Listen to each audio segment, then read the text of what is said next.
Hello friends, welcome back to my channel, you guys. Welcome back to another true crime story. I hope you are all having a great week so far. I believe on the day that I'm uploading this, it's going to be Monday or Tuesday. It's definitely going to be the beginning of the week. So if it is the beginning of the week when you are watching this, I hope you are having a great start to your week. Before we start, I just wanted to say a quick thank you to every single one of you who has been supporting my channel ever since I've made my comeback about a few weeks ago. I totally get that true crime is not for everybody. So if you have been watching my videos and you've left a like, a comment, if you subscribed, I just wanted to say a huge thank you. I am really appreciative of all of those who have been supporting me, and I hope you will continue to support me on this journey as I share all of these crazy true crime stories with you guys. Okay, you guys, without further ado, let's get right on into the case. This video is for educational and entertainment purposes only. Everything we say in this video is 100% alleged, and we mean no disrespect to anybody involved in today's case. So imagine being in your 20s. It's a time for new experiences, growth, and setting the trajectory of your life. Your 20s are the years that you start to get to know who you really are as a person. You're full of life, love, joy, and you have 1,000,001 dreams that you hope to accomplish someday. Now imagine all of those things being ripped away from you in an instant by someone who you thought you could trust. Well, you guys, this is exactly what would end up happening to 22-year-old Leslie PALACIO. Leslie PALACIO was born on May 5, 1998 in Las Vegas, Nevada. She was raised in a household of 7, including her 2 parents and her sisters. Leslie was described as being a strong and independent young lady who worked very hard to help support her family in any way that she could, as her family meant a lot to her.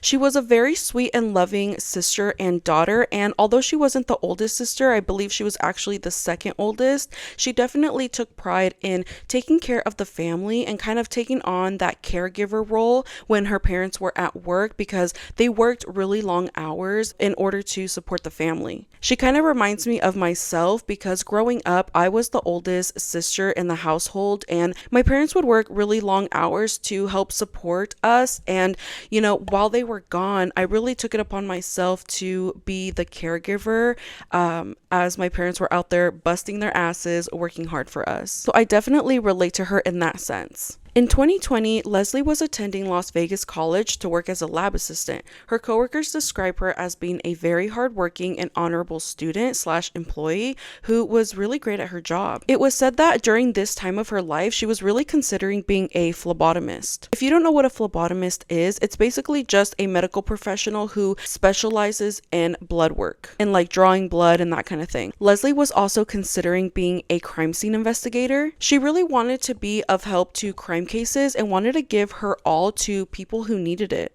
Leslie was a very caring type of person who wanted to help people who needed help, and so it's obvious why she wanted to work in the medical field or in forensics, because she really had an urge to help people who needed it. However, unfortunately for Leslie, she would never get the opportunity to achieve these goals, as her life would be senselessly taken away from her. On August 28th of 2020, Leslie finished her lab assistant program and decided to go out on the town to celebrate. As we know, 2020 was the prime of COVID-19, and so although a lot of places were shut down in Las Vegas, there were still a few places that were open at this time, or they were just starting to reopen. And so Leslie thought that this would be the perfect opportunity for her to go out on the town, celebrate finishing this program that she was in. After working so hard, she felt like she earned this. So she tried to convince a few of her friends to go out with her, but because it was COVID, a lot of people were still kind of fearful of leaving the house and getting COVID. So it didn't really seem like her friends were really all that interested in going out, and it could possibly be due to fear of getting COVID.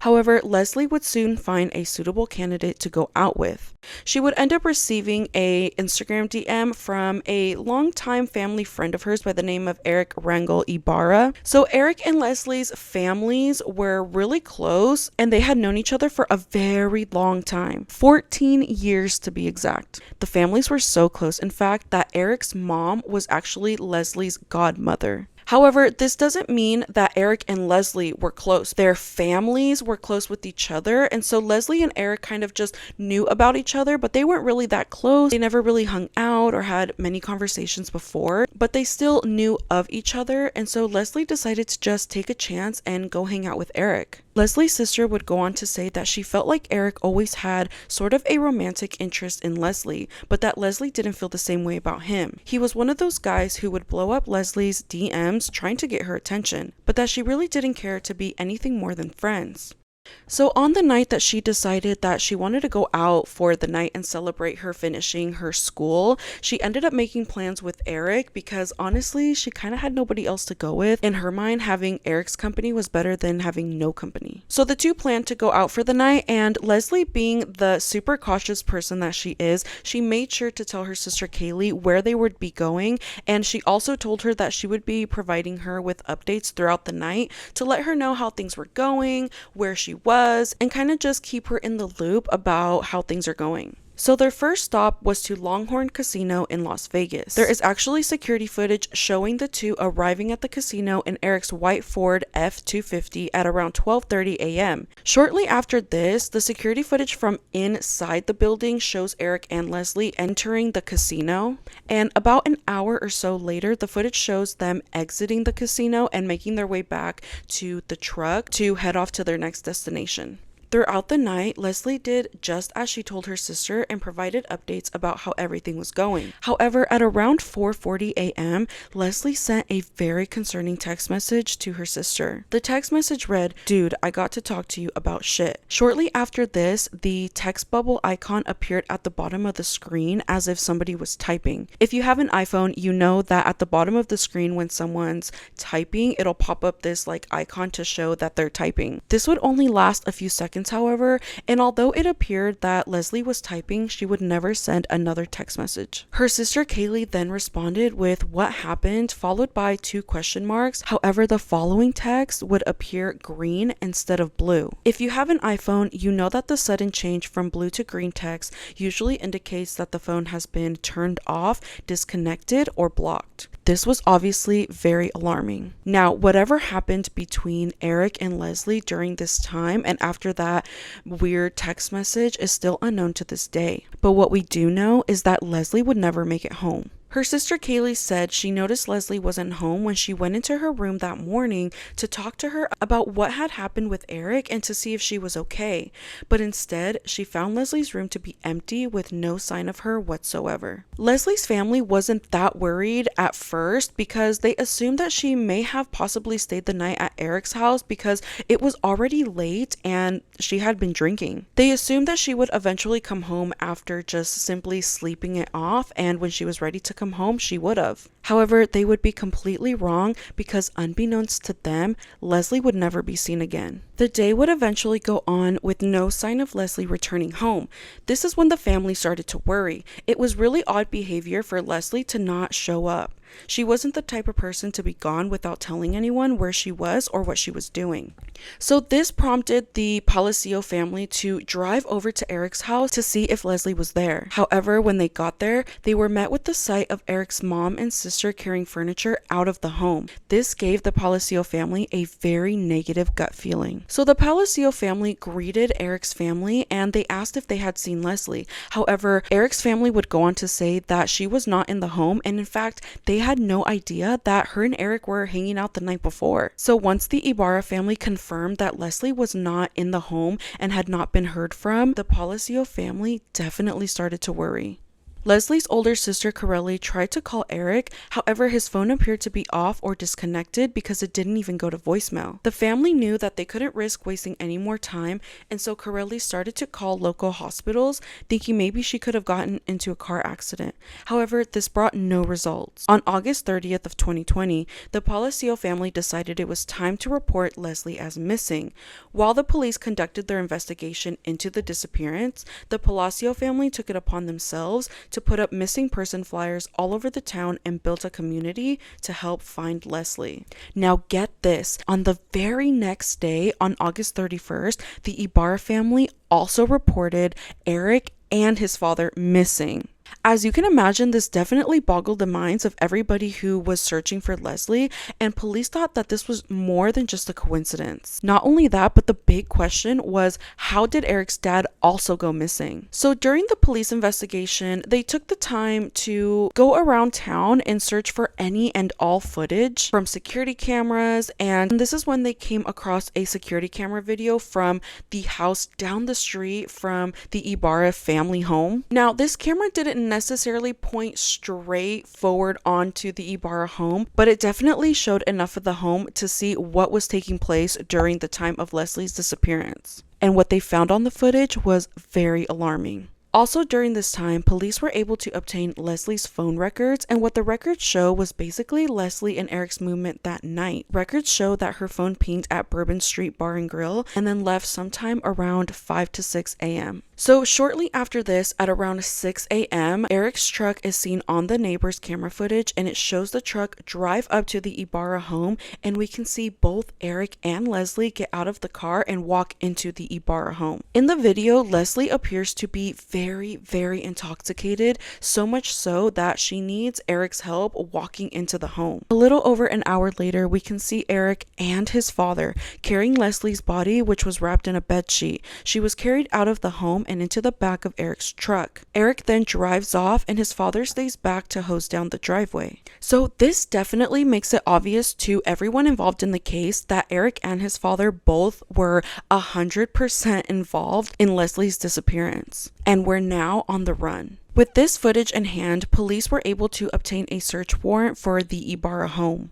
They ended up finding that there appeared to be evidence of a cleanup in the home, which definitely looked to be suspicious, but the most important piece of evidence was found in Eric's room. His bed appeared to have blood stains, and there were even blood stains on the floor. And not only that, but his bed sheets were missing. So at this point, detectives have quite a bit of evidence. They have the footage from the bar and the casinos tracing their whereabouts that night. They also have the footage from the neighbor, and they have all of the evidence that they found in the home. However, what they didn't have were Eric and his father Jose's whereabouts, and most importantly, they didn't have Leslie's body. These horrible findings were definitely not what the PALACIO family was expecting, and it's safe to say they were all shocked and absolutely devastated to know all of this. So the next part of the investigation was to find Leslie. They know at this point she is most likely no longer alive, but they still want to bring her home to be able to lay her to rest. At the same time, a manhunt ensued in an effort to locate Eric and his father Jose. Flyers were posted all over the community, social media, and honestly anywhere they could find.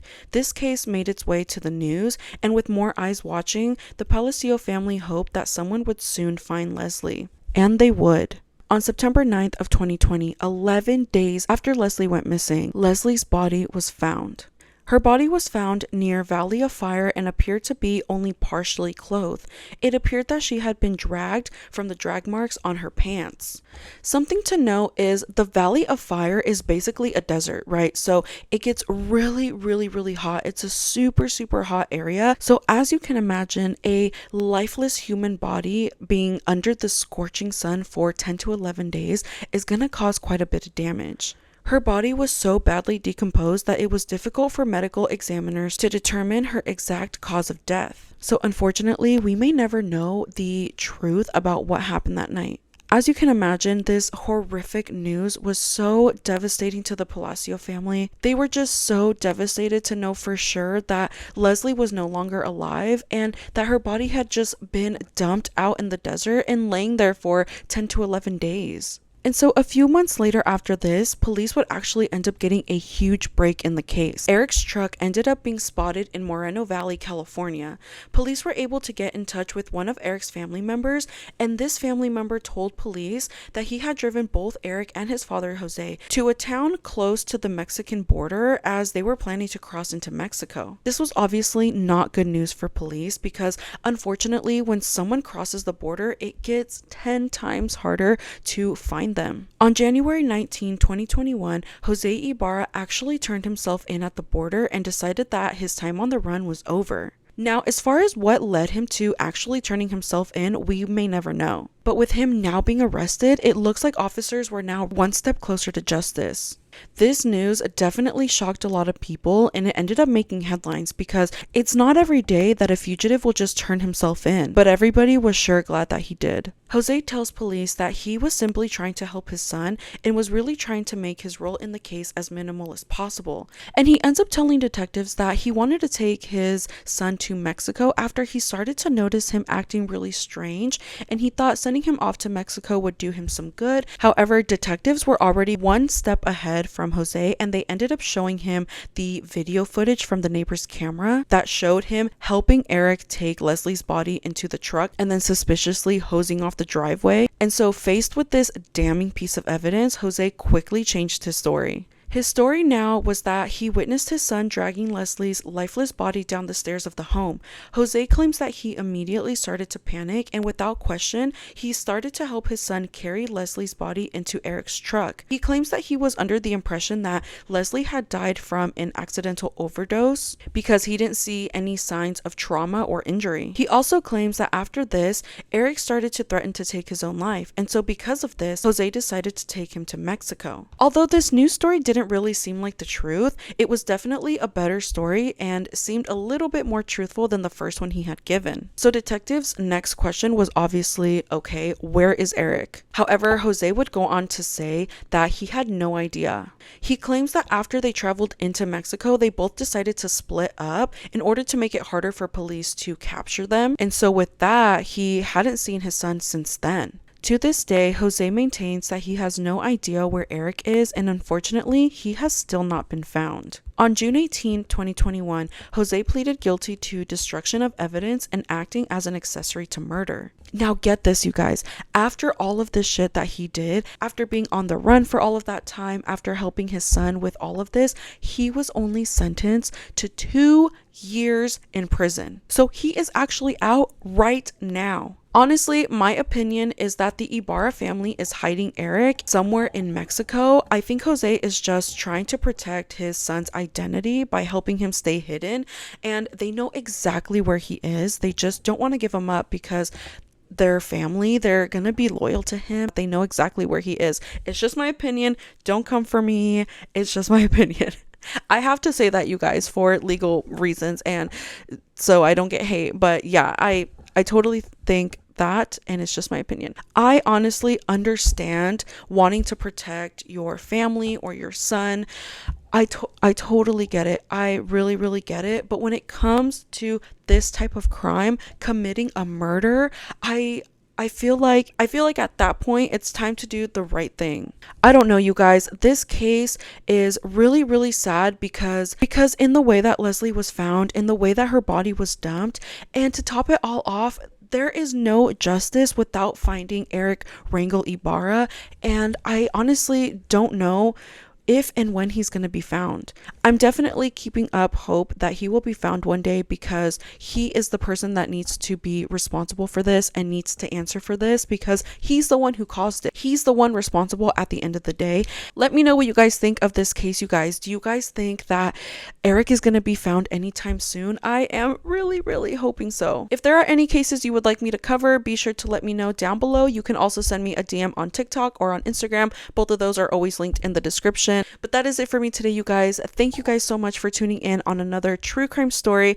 Have a great rest of your week. I will see you guys on Friday. And until then, stay safe out there and I'll see you in the next one.